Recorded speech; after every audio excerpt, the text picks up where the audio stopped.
안녕하세요. 자, 12장 마지막 강의를 시작을 해보도록 하겠습니다. 자, 이미 포인터에 대한 내용은 얘기가 끝났어요. 자, 포인터에 대해서는 이미 얘기가 끝났고, 우리가 사실 이러한 문제들도 조금 고민을 해봐야 됩니다. 뭐냐면, 포인터도 지금 보니까 타입이 존재하죠? 예를 들어서, 인트형 포인터, A다. 자, 그럼 A의 타입은 뭐예요? 인트형 포인터. 얘가 바로 타입이 되는 거라고요. 그죠? 인트형 포인터. 자, 그럼 예를 들어서, 캐릭터형 포인터 C다. 그럼 C라는 포인터의 타입은 뭡니까? 캐릭터형 포인터입니다. 그죠? 이게 포인터 타입이라고요. 자, 그러면 A는 몇 바이트요? A는 몇 바이트가 메모리 공간이 할당이 되겠습니까? 4바이트죠. 그죠? 캐릭터는 몇 바이트입니까? 혹시 여러분들 1바이트라고 생각하지 않으세요? 자, 이렇게 생각하시면 절대 안 됩니다. 왜냐면 A라는 포인터이건 C라는 포인터이건 포인터는 똑같아요. 그죠? 메모리의 주소값을 저장하기 위한 용도로 선언이 된 겁니다. 그러면 캐릭터형 주소값과 그 다음에 그 캐릭터형 변수의 주소값과 인트형 변수의 주소값과 차이가 있습니까? 없다고요. 주소값은 무조건 32비트로 표현이 되죠. 이 32비트를 사용을 해야지만 표현이 가능합니다. 자, 따라서 인트형 변수를 가리키기 위한 인트형 포인터이건 캐릭터형 변수를 가리키기 위한 캐릭터 포인터이건 무조건 포인터는 4바이트다라는 거예요. 자, 그러면 이런 생각을 또 더불어 가질 수 있습니다. 뭐냐면 자, 예를 들어서요.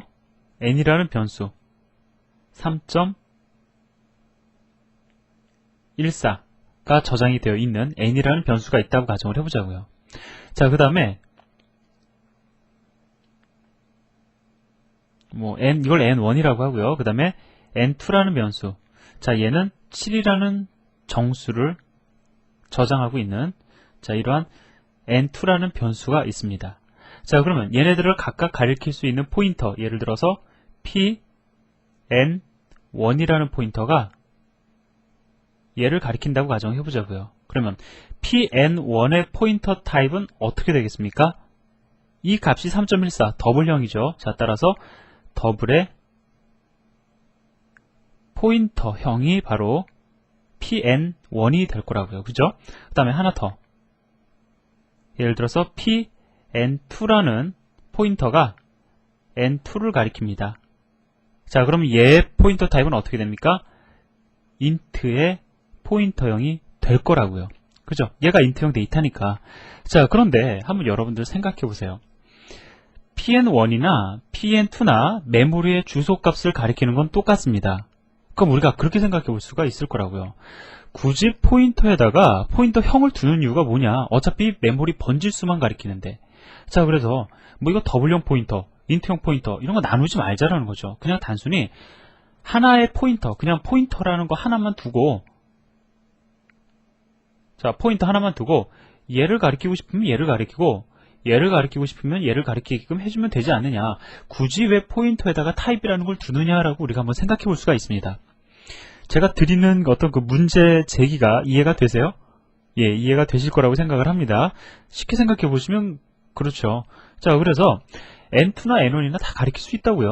어차피 4바이트 메모리 공간을 가지고 어떠한 메모리 공간이든지 간에 가리킬 수 있으니까. 자, 가능합니다. 그런데 왜 이렇게 안 해둘까요? 자, 그 이유는 우리가 이 예제에서 요걸 보면 알 수가 있습니다.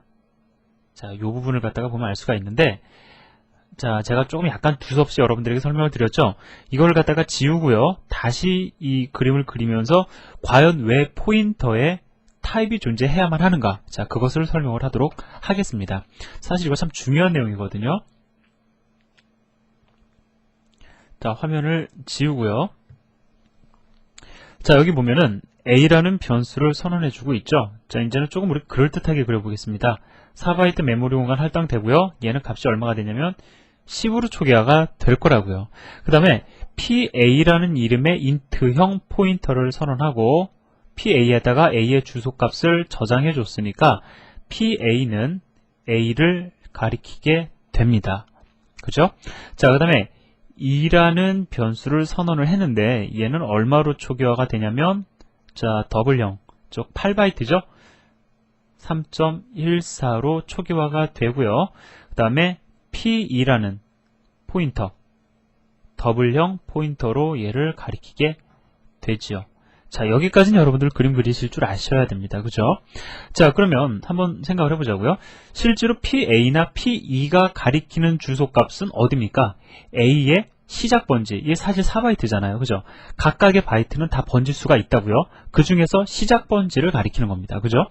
자, PE가 실제로 가리키는 거는 어디예요? 2라는 변수의 시작 번지라고요. 얘도 8바이트인데 각각의 바이트들은 번지수를 가집니다. 그 중에서 가장 첫 번째 바이트를 가리키는 것이 실제로는 포인터이고, 우리가 가장 첫 번째 바이트를 가리켜 주소값이라고 이야기를 하잖아요. 그죠? 자, 그러면 여러분들 PA라는 포인터가 가리키는 메모리 공간을 참조할 때, 변수 혹은 상수를 참조할 때, 자, 몇 바이트를 읽어야 될까요? 그 시작 주소값 중에서 몇 바이트를 읽어드려야 되겠습니까? 당연히 4바이트죠. 여러분들 어떻게 하셨어요?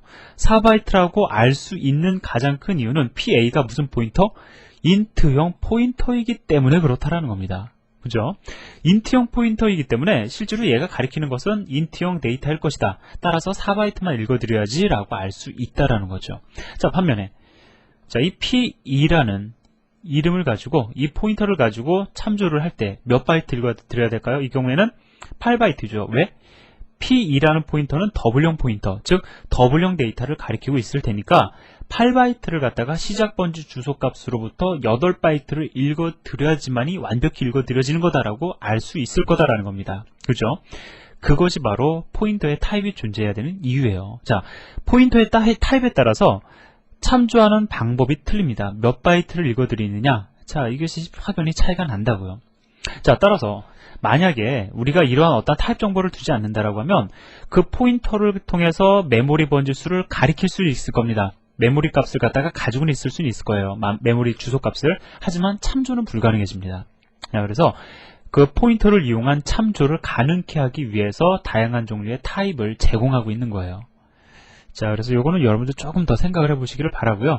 사실 제가 좀 아주 중요한 내용을 여러분들에게 말씀을 드렸는데, 제가 말을 막 하는 것보다 좀 이렇게 핵심적인 내용을 쉽게 좀 짧게 끊어서 여러분들에게 설명을 드리고 반복 청취할 수 있는 기회를 드리는 게 더 좋을 것 같아서 제가 조금 끊어서 설명을 드렸습니다. 자, 결론입니다. 포인터 타입이라는 것은 참조할 메모리의 크기 정보를 제공하는 용도로 사용이 된다라는 거죠. 자, 그러면 제가 또 한 가지 질문을 드릴게요. 이게 맞는 말일까요? 틀린 말일까요? 주소값은 포인터다. 맞는 말입니까? 틀린 말입니까? 학생들에게 주소값은 포인터냐라고 물어보면은요, C 언어를 공부한 친구들에게 물어보면 10명 중에 6명은 주소값은 포인터다라고 생각을 합니다. 그렇게 답변을 해요. 하지만 사실은 주소값은 포인터가 아니죠. 역으로도 역시 성립이 안 됩니다. 포인터는 주소값이냐? 역시 아니에요. 왜 그렇습니까? 실제로 포인터가 가지고 있는 것은 주소값만이 아니고 또 무엇을 가지고 있어요? 포인터를 보면 우리는 뭘 알 수 있습니까? 그렇죠. 포인터의 타입, 즉 포인터가 가리키는 대상을 알 수 있다고요. 즉 자료용 정보도 사실은 들어가 있는 겁니다. 그죠? 이 자료용 정보를 통해서 우리가 4바이트를 읽어드릴 건지 8바이트를 갖다 읽어드릴 건지를 결정 짓는 거잖아요. 그죠? 자, PA라는 포인터, 주소값은 얼마예요? A라는 변수의 주소값을 지니죠. 하지만 타입은 어떻게 됩니까? 인트형 포인터다라는 겁니다. 인트형 데이터를 가리킨다라는 거예요. 자료용에 대한 정보도 같이 있다라는 겁니다. 자, 따라서 이렇게 공식화했으면 좋겠어요. 화면을 또 다시 한번 지워야 되겠죠? 지우고요. 포인터는 주소값이다. 전혀 틀린 말입니다. 포인터는요, 주소값 플러스 자료형이다. 주소값에 대한 정보도 있지만 자료형에 대한 정보도 함께 지닌다라고 이해를 하셔야 됩니다. 이거 아주 중요한 거예요. 이걸 몰라요. 많은 친구들이 이걸 모릅니다. 또 이렇게 또 직접적으로 이렇게 찍어서 또 얘기를 해주는 경우도 좀 드물긴 한데, 이것만 여러분들 기억하시면요, 우리가 앞으로 뭐 더블 포인터, 배열 공부할 때 상당히 수월하게 넘어갈 수 있습니다. 주소값보다 중요한 건 사실 자료용이라는 겁니다. 자, 그래서 이게 얼마나 중요한 역할을 하는지 여러분들 저와 또 13장, 14장 계속 공부하시면서 또 포인터 뒤로 진도 나가면서 여러분들 쉽게 또 접하시게 될 거예요. 아주 중요한 이야기입니다. 자, 여기까지 정리를 하고요. 자, 그럼 잘못된 포인터를 사용하는 사례, 이건 좀 제가 그냥 좀 간단히 말씀을 드리죠. 뭐 어려운 거 아니니까. 자, 첫 번째 사례를 보자고요. 자, PA라는 포인터 선언해주고 초기화 안 해줍니다. 그럼 PA는 얼마가 될까요? 얼마인지는 모르지만 아무튼 쓰레기 값이 들어갈 겁니다. 근데 이 쓰레기 값이라 할지라도 이게 실제로 값은 값이기 때문에 메모리의 어딘가 엄한 곳을 가리키고 있을 거라고요. 그죠? 거기가 어딘지 모릅니다. 자, 그런데 그 엄한 곳에다가 10이라는 정수를 입력하겠다라고 되어 있어요. 그죠? 자, 따라서 이것이 만약에 허용이 된다라고 하면은 경우에 따라서는 큰 문제를 일으킬 수도 있을 거라고요. 그죠? 자, 따라서 요즘의 운영체제들, 아주 좋은 운영체제들, 윈도우즈라든가 리눅스에서는 이러한 잘못된 연산을 할 때 이것을 갖다가 허용하는 게 아니고요. 허용을 안 합니다. 딱 경고 메시지를 갖다가 보여줘요. 네가 지금 잘못된 메모리를 참조하고 있으니까 확인하기 바란다. 나는 이것을 허용하지 못한다라고 해서 이 문장이 문법적으로 문제가 없기 때문에 컴파일은 되지만 실제로 실행을 해보시면 이 문장은 운영체제에 의해서 실행되지 않고 그냥 그 순간 멎어버립니다. 한번 테스트 해보도록 할까요? 자, 제가 미리 옮겨다 놨는데요. PA라는 포인터 선언만 했기 때문에 쓰레기 값으로 초기화 됩니다. 근데 이제 이 쓰레기 값이 실제로는 엄한 메모리 번지수가 된다고요. 그죠? 엉뚱한, 그죠? 그럼 PA라는 포인터가 가리키는 곳에다 10을 넣게 되면 10이라는 값을 넣게 되면 그 값이 어디로 들어갈지 모르는 거죠. 자, 따라서 일단 컴파일을 해보면 자, 경고를 띄워주죠. 경고를 띄워줍니다. 자, 이거 위험하다. 어떤 게 위험하냐면 이런 연산은 위험하니까 워닝은 이러한 경우에 워닝은 사실 에러와 같은 입장을 보이는 겁니다. 자, 그래서 문제 있다. 조심해라 라는 거죠.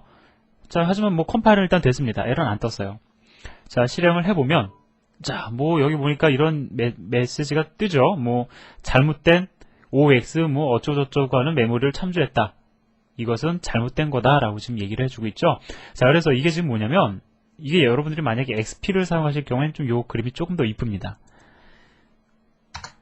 자, 결국은 이 문장을 실행하는 과정에 있어서 이것을 허용하지 않은 겁니다. 아주 좋은 거죠. 이거 사실 허용하면 문제될 수 있거든요. 그래서 이러한 코드는 허용해주지 않는 겁니다. 요즘 운영체제가 그만큼 많이 발전했다라는 거죠. 자, 다시 돌아와서요. 사례 2는 사례 1의 4촌쯤 됩니다. 뭐 지금 보니까 PA라는 포인터를 100으로 초기화해주고 있죠. 100이라는 십진수 정수형이 가리키는 메모리 공간이 어딘 줄 알고 우리가 PA라는 포인터를 100으로 초기화해 줍니까? 문제 있죠? 자, 그리고 나서 당연히 또 10으로 대입을 하니까 역시 문제 일으킬 겁니다. 100이 어딘 줄 알고, 그죠? 자, 따라서 운영체제는 이러한 코드를 허용하지 않습니다. 자, 그래서 이러한 두 가지 사례 여러분들 기억하시고요. 뭐 그냥 실행해 보셔도 전혀 뭐 컴퓨터에 문제는 없으니까 운영체제가 해서 다 알아서 막아주니까 한번 실행해 보시고 왜 문제가 되는지 제가 지금까지 말씀드린 걸 기준으로 해서 잘 정리하시기 바랍니다. 자, 여기까지 해서 12장 강의 끝 마치고요. 자, 13장으로 들어가면 조금 더 어려워지거든요. 다시 한번 강조합니다. 12-1에 연습문제 12-1 반드시 문제 해결하시고 제가 지금까지 말씀드렸던 내용 다 최소한의 것들이니까 제가 말씀드린 내용은 하나도 빼먹지 마시고 다 이해하시기를 부탁드립니다. 그 다음에 조금 외우시는 것도 많이 도움이 되실 겁니다. 수고하셨고요. 자, 다음 시간에 13장 같이 공부하도록 하겠습니다. 감사합니다.